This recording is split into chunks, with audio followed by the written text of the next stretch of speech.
Praise the lord. దేవుని నామాన్ని మహింకలను గాక. మరక్షరాలు కలుసుకునే భాగ్యాన్ని దేవాదేవుడు మనకు అందించినందుకు దేవుడికి వందనాలు చెల్లిస్తూ ఈ దినం మంది మన వాక్యంలో దేని గురించి ధ్యానించుకోబోతున్నామంటే, అనేక మంది ఇంటర్వ్యూలకు వెళ్ళినప్పుడు కానీ, లేకపోతే ఎవరైనా టక్కన క్వశ్చన్ అడిగినప్పుడు కానీ ఆన్సర్ చేయలేకపోవడానికి ఒక కారణాన్ని మనం తెలుసుకోబోతున్నాం. ఆ కారణం ఏమిటి అంటే స్పాంటానిటీ అంటే సిచ్యువేషన్కి తగినట్టు ఆన్సర్ ఇవ్వగలగడం ఏ ఒక్కరికి కూడా తెలియడం లేదు.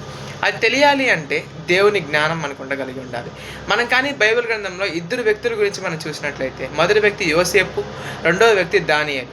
ఈ ఇద్దరు వ్యక్తులు కూడా రాజు వద్దకు తీసుకుని రాబడతారు. ఎందుకోసం అంటే కళలకు భావం చెప్పడానికి కోసం. ఇద్దరు కూడా రెండు చక్కనైన మాటలు మాట్లాడతారు. యోసేపు ఏమంటాడు, నా వలన అయితే ఇది కాదు, దేవుని వల్ల మాత్రమే అవుతుంది అన్నట్టు మాట్లాడతారు.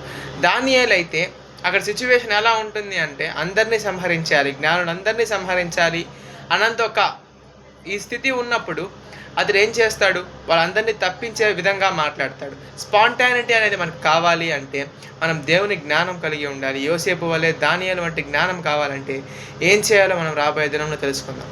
ఈ వాక్యం దేవుడు దీవించి ఆశీర్వదించును గాక. ఆమేన్.